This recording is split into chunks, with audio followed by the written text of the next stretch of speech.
1962ನೇ ಇಸ್ವಿಯಿಂದ ಅಭ್ಯಾಸ ಮಾಡಿದ್ದೇನೆ. ಸಿರಿಗೆರೆ ಮಠದಲ್ಲಿ ದಾಸೋಹಕ್ಕಿದ್ದವನು ನಾನು. ಇವತ್ತು ನಮ್ಮಲ್ಲಿ ಎಷ್ಟು ಮಟ್ಟಿಗೆ ಬಡವರ ಬಗ್ಗೆ ಕಾಳಜಿ ಇದೆ.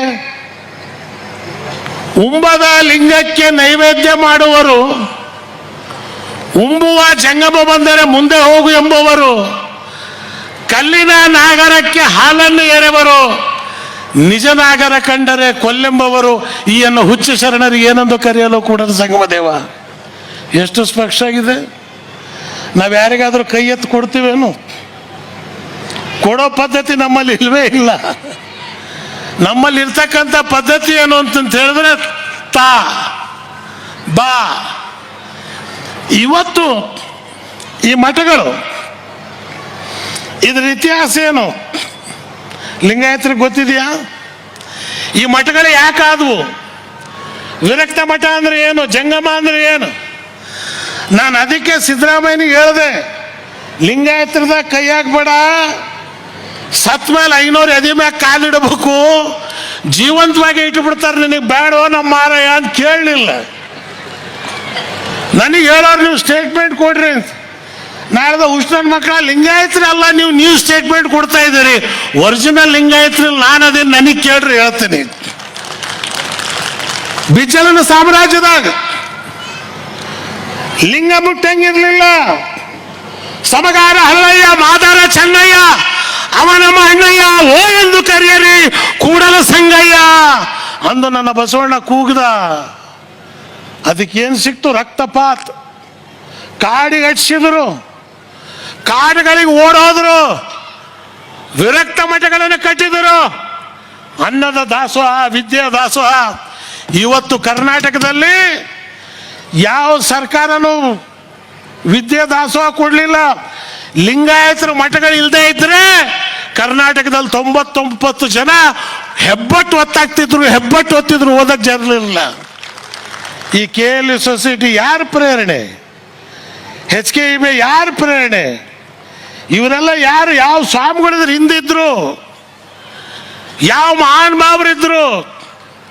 ಇದ್ರ ಚರಿತ್ರೆ ಇವತ್ತಿನ ದಿವಸ ಅನೇಕ ಜನ ನಮ್ಮ ಲಿಂಗಾಯತ ಹುಡುಗರಿಗೆ ಗೊತ್ತಿಲ್ಲ. ಈ ವಿಭೂತಿ ಬಳಿಬೇಕು ಅಂದ್ರೆ ಹಳೆ ಫ್ಯಾಷನ್ ಹಾಕಿತ್ತೀಗ, ಶರಗ್ ಹಾಕ್ಬೇಕು ಅಂದ್ರೂ ಹಳೆ ಫ್ಯಾಷನ್ ಆಗೋಯ್ತೀಗ, ಲಿಂಗ ಕಟ್ಟಬೇಕು ಅಂದ್ರೂ ಹಳೆ ಫ್ಯಾಷನ್ ಆಗ್ಬೇಕೀಗ, ಆಗೋಯ್ತೀಗ.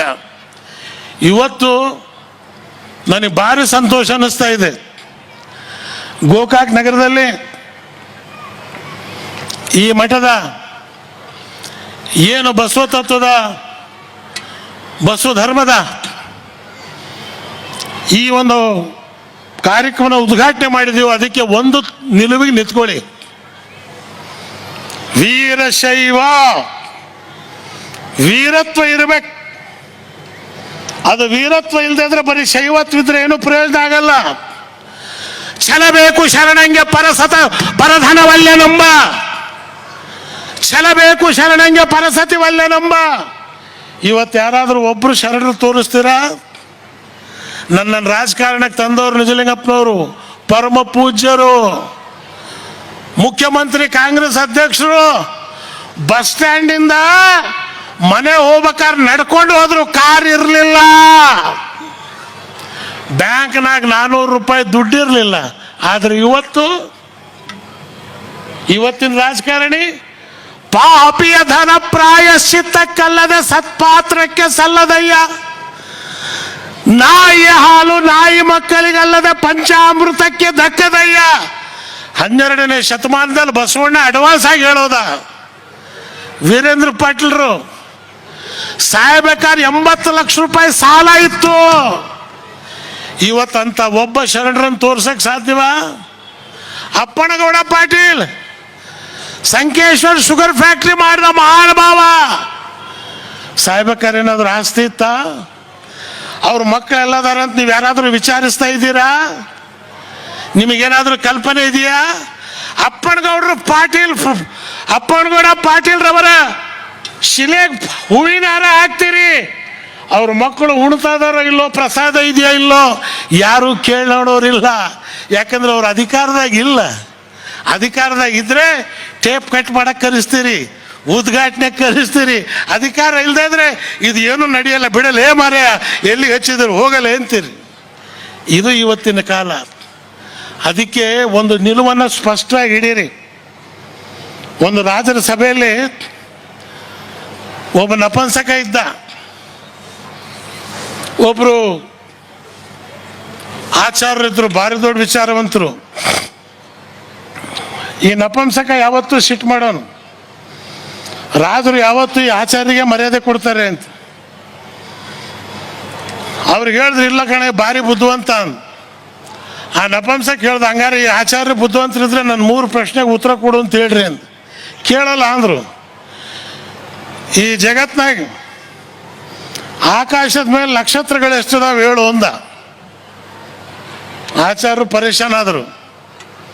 2ನೇ ಪ್ರಶ್ನೆ, ಈ ಜಗತ್ನಲ್ಲಿ ಸೆಂಟ್ರ್ ಇರೋ ಜಾಗ ಯಾವುದು ಹೇಳು ಅಂದ. 3ನೇ ಪ್ರಶ್ನೆ, ಈ ಜಗತ್ನಲ್ಲಿ ಗಂಡಸರು ಎಷ್ಟಿದ್ದಾರೆ ಹೆಂಗಸರು ಎಷ್ಟಿದ್ದಾರೆ ಹೇಳು ಅಂದ. ಆಚಾರ್ಯರು ಸುಸ್ತಾಗ್ಬಿಟ್ರು. ಏನು ಮಾಡೋದು? ಅವ್ರ ಮನೇಲಿ ಬಟ್ಟೆ ಕ್ಲೀನ್ ಮಾಡೋನಿದ್ದ, ಅವನೊಂದು ಕತ್ತಿ ಕರ್ಕೊಂಡು ಬಂದ. ರಾಜರ ಸಭೆಯಲ್ಲಿ ನಾನು ಉತ್ತರ ಕೊಡ್ತೇನೆ ನಡೀರಿ ಅಂದ. ರಾಜರು ಹೇಳ್ದ, ಇವನು ಉತ್ತರ ಕೊಡ್ತಾನೆ ಅಂತ. ಅವ್ನು ನಪುಂಸಕ ಕೇಳಿದ್ರು, ಕೇಳಪ್ಪ ನೀನು, ಆಕಾಶದಾಗ ಎಷ್ಟು ನಕ್ಷತ್ರಗಳಿದಾವೆ ಅಂದ. ಏನು ಅಂತೀರಿ? ಕತ್ತೆ ಮೇಲೆ ಹೊಡೆದ ಕೈಯ. ನನ್ನ ಕತ್ತಿ ಕೂದಲು ಎಷ್ಟಿದಾವೆ ಅಷ್ಟು ನಕ್ಷತ್ರ ಅದಾವೆ, ಬೇಕಾದ್ರೆ ಎಣಿಸ್ಕೊಂಡು ಬಾ ಅಂದ. ಅವನು ಇವನು ಭಾರಿ ಹುಷಾರಾಗದ ಅಂತ ಹೇಳ್ದ. ಭೂಮಿ ಮೇಲೆ ಸೆಂಟ್ರ್ ಜಾಗ ಯಾವುದು ಅಂದ. ಅವನು ಹಿಂಗೆ ತಿರುಗಾಡ್ದ, ಅವನ ಕೈಯಾಗ ಕೋಲಿತ್ತು, ಹೊಡೆದ. ಇದೇ ಭೂಮಿಗೆ ಸೆಂಟ್ರ್ ಜಾಗ, ನಿನಗೆ ಅನುಮಾನ ಇದ್ರೆ ನೀನು ಅಳತೆ ಮಾಡ್ಕೊಂಡು ಬಾ ಅಂದ. ಓ, ಇಲ್ಲೂ ಇವನು ಪಾರಾದ. ಗಂಡಸರು ಎಷ್ಟದಾರೆ ಹೆಂಗಸರು ಎಷ್ಟದಾರೆ ಹೇಳು ಅಂದ. ಇವನು ಪಾಪ ಈ ಬಟ್ಟೆಗೇನು ಒಂದು ತಾಸು ಸುಮ್ಮನಿದ್ದು ಆಮೇಲೆ ಕೋಲ್ ತಗೊಂಡು ಇವನಿಗೆ ಬಡಿಯೋಕ್ಕೆ ಶುರು ಮಾಡ್ದ ನಪುಂಸಕನಿಗೆ. ರಾಜರು ಕೇಳಿದ್ರು, ಯಾಕೆ ಬಡಿತಾ ಇದ್ದಿ? ಇಲ್ಲ ಮಹಾಬುದ್ಧಿ, ನಾನು ಫಸ್ಟು ಗಂಡಸರ ಲೆಕ್ಕ ಹಾಕಿದೆ, 1 ಜಾಸ್ತಿ ಬಂತು. ಮತ್ತು ನನ್ನ ಲೆಕ್ಕ ತಪ್ಪಾಯ್ತಲ್ಲ ಅಂತ ಮತ್ತೆ ಲೆಕ್ಕ ಹಾಕಿದೆ, 1 ಕಡಿಮೆ ಬಂತು. ಇನ್ನೊಂದು ಸಲ ಹೆಂಗಸರು ಲೆಕ್ಕ ಹಾಕಿದೆ, 1 ಜಾಸ್ತಿ ಬಂತು, 1 ಕಡಿಮೆ ಬಂತು. ನಾನು ಯಾಕೆ ಇದು ಹೆಚ್ಚು ಕಡಿಮೆ ಆಗ್ತಾ ಇದೆ ಅಂದರೆ, ಈ ಮುಂಡೆ ಮಗ ನಾನು ಗಂಡಸರ ಕಡೆ ಎಣ್ಸಕ್ಕೆ ಹೋದ್ರೆ ಅಲ್ಲೂ ಬಂದು ನಿಂತ್ಕೋತಾನೆ, ಹೆಂಗಸರ ಕಡೆ ಎಣ್ಸಕ್ಕೆ ಹೋದ್ರೆ ಅಲ್ಲೂ ಬಂದು ನಿಂತ್ಕೋತಾನೆ. ಅದನ್ನು ನೋಡಿ ಇವನಿಗೆ ಬಡದೆ ಅಂತ. ಇವತ್ತಿನ ರಾಜಕಾರಣಿಗಳು ಅದೇ ಆಗಿರೋದು. ಇವತ್ತಿನ ಇಲ್ಲೂ ಅಲ್ಲೂ, ಇಲ್ಲೂ ಅಲ್ಲೂ, ಎಲ್ಲೆಲ್ಲೂ ಅವರೇ. ಒಂದು ನಿಲುವಿಲ್ಲ, ಒಂದು ಕಡೆ ನಿಲ್ತಕ್ಕಂಥ ಸಾನ್ನಿಧ್ಯ ಇಲ್ಲ ಇವತ್ತಿನ ದಿವಸ. ಆದ್ದರಿಂದ ಇವತ್ತು ಪೀಠಗಳ ಜವಾಬ್ದಾರಿ ಜಾಸ್ತಿ ಅದ. ನೀವು ಹೇಳಬೇಕು. ನಾನೆಲ್ಲ ಧರ್ಮಾಧಿಕಾರಿಗಳಿಗೆ ಹೇಳ್ತೇನೆ, ಕರ್ನಾಟಕ ಉಳಿಬೇಕು. ಇದು ಬಸವಣ್ಣನ ನಾಡು. ಎಂದಿನವರೆಗೆ ಬಸವ ಕೃಪೆ ಇರ್ತಕ್ಕಂಥ ಸರ್ಕಾರ ವಿಧಾನಸೌಧದಲ್ಲಿ ಬರೋದಿಲ್ವೋ ಅಂದಿನವರೆಗೆ ಕರ್ನಾಟಕ ಉದ್ಧಾರ ಆಗೋದಿಲ್ಲ. ಇದು ಸ್ಪಷ್ಟ, ಇದು ಸ್ಪಷ್ಟ. ಬಸವಣ್ಣನ ಸರ್ಕಾರ ಯಾವುದು?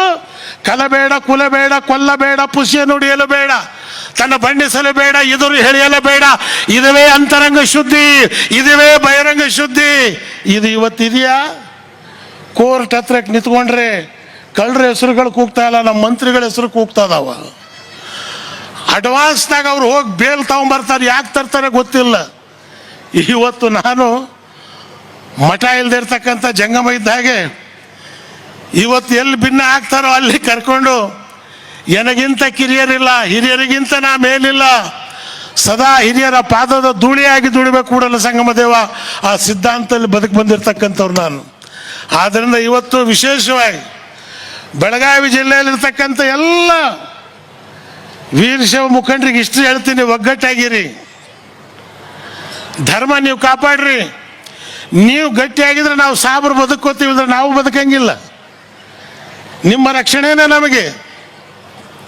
ಇವತ್ತು 30 ಹುಡುಗರು ನಾವು ಮಠದಾಗ ಓದ್ತಾ ಇದ್ವಿ, ಜಾತಿ ಇಲ್ಲ. ಸಿರಿಗೆರೆ ಮಠದಾಗ ಮುರುಘರಾಜೇಂದ್ರ ಮಹಾಸ್ವಾಮಿಗಳ ಮಠದಿಂದ ಬಂದಿರತಕ್ಕಂಥವ್ರು ನಾವು. ಧಾರವಾಡಪುರದ ಚಾರುಮುರುಘ ಮಠದ ಸಾರು ಗುರು ಮೃತ್ಯುಂಜಯ ಸ್ವಾಮಿಗೆ ಮಲ್ಲಿಕಾರ್ಜುನ್ ಮನ್ಸೂರ್ ಹಾಡ್ತಾ ಇದ್ರೆ ಆ ಹಾಡು ಎತ್ತಿ ಹೇಳಿಸುವಂಥದ್ದು. ಈಗ ಉಳ್ದಾವೇನ್ರಿ? ಈಗ ಬಂದಿದೆ ಅವನ ಪ್ಯಾರ್ಕರೆ. ಈಗಿಲ್ಲ, ಈಗ ಹರಿಕಥೆನೇ ಇಲ್ಲ. ಹರಿಕಥೆ ಬದಲು ಏನು ಅಂದರೆ ಆರ್ಕೆಸ್ಟ್ರಾದಿಂದ ಇವತ್ತು ಇಡೀ ನಮ್ಮ ಇದು ದಿವಗಣ ಆಗಬೇಕು. ದುರ್ದೈವ. ಅದಕ್ಕೆ ನನಗೆ ಹೇಳ್ತಾರೆ, ಇಬ್ರಾಹಿಂ ಸಾಹೇಬ್ರೆ ನೀವು 18ನೇ ಶತಮಾನದಲ್ಲಿ ಹುಟ್ಟಬೇಕಾಗಿತ್ತು, ಭಾರಿ ಲೇಟಾಗಿ ಹುಟ್ಟಿದ್ರಿ ಅಂತ. ಹುಟ್ಟಿದ್ದೀನಿ ನಾನು, ಸಾಬ್ರ ಜಾತಿಯಲ್ಲಿ ಹುಟ್ಟಿದ್ದೇನೆ. ನಾನೇನು ದೇವ್ರಿಗೆ ಅರಸಿ ಕೊಟ್ಟಿದ್ನ ಈ ಜಾತಿಯಾಗಿ ಹುಟ್ಟಿಸು ಅಂತೇಳಿ ಅಂತ? ಇಲ್ಲ. ಎಲ್ಲಾದ್ರೂ ಇರು, ಎಂತಾದ್ರೂ ಇರು, ಎಂದೆಂದಿಗೂ ನೀ ಮಾನವನಾಗಿರು, ಅದೇ ಶ್ರೇಷ್ಠವಾಗಿರ್ತಕ್ಕಂಥದ್ದು. ನಿನ್ನ ಮನೆಗೆ ಬಂದರೆ ಯಾರಿಗೂ ದಾಸೋಹ ಇಲ್ಲ ಅಂತ ಹೇಳಬೇಡ, ನೀಡ್ತಾ ಇರು. ಬಂದವರನ್ನು ನೀನು ಸ್ವಾಗತಿಸ್ತಾ ಇರು. ಇವತ್ತು ಕೂಡ ಮನೆಯಲ್ಲಿ ಕಲ್ಯಾಣಿ ನೀರದ, ಸ್ವಾಮಿಗಳು ಬಂದರೆ ಲಿಂಗ ಪೂಜೆ ಮಾಡ್ತಕ್ಕಂಥ ವ್ಯವಸ್ಥೆ ಮನೆಯಲ್ಲಿಟ್ಟಿವಿ. ವೆಜಿಟೇರಿಯನ್ ಕಿಚನ್ ಇದೆ. ಅಡುಗೆ ಮಾಡೋನು 500 ಅದಾರ. ಯಾಕಂದ್ರೆ 500 ಭಾರಿ ಗಟ್ಟಿಯಾಗಿರ್ತಕ್ಕಂಥವ್ರಿ. ಈ ಲಿಂಗಾಯತ್ರಿ ಜಗಳ ಇಬ್ಬರು 500 ಜಗಳನೇ ಪಾಪ ಕುರುಬನಿಗೆ ಹೊಡೆದಾಕಿದ್ರು. ಇವತ್ತು ಈ ಶ್ರೇಷ್ಠವಾದಂಥ ಈ ನಾಡಿನಲ್ಲಿ ಇವತ್ತಿನ ದಿವಸ ತಾವೆಲ್ಲರೂ ಪ್ರವಚನವನ್ನು ಕೇಳಕ್ಕೆ ಸೇರಿದಿರಿ. ಅನೇಕ ಜನ ಬರಬೇಕಾಗಿತ್ತು, ಬರಲಿಲ್ಲ. ಅದೃಷ್ಟ ಇದ್ದವ್ರು ಬರ್ತಾರೆ. ಯಾರಿಗೆ ಪ್ರಸಾದದ ಭಾಗ್ಯ ಇದೆಯೋ ಅವ್ರು ಖಂಡಿತವಾಗಿ ಬರ್ತಾರೆ.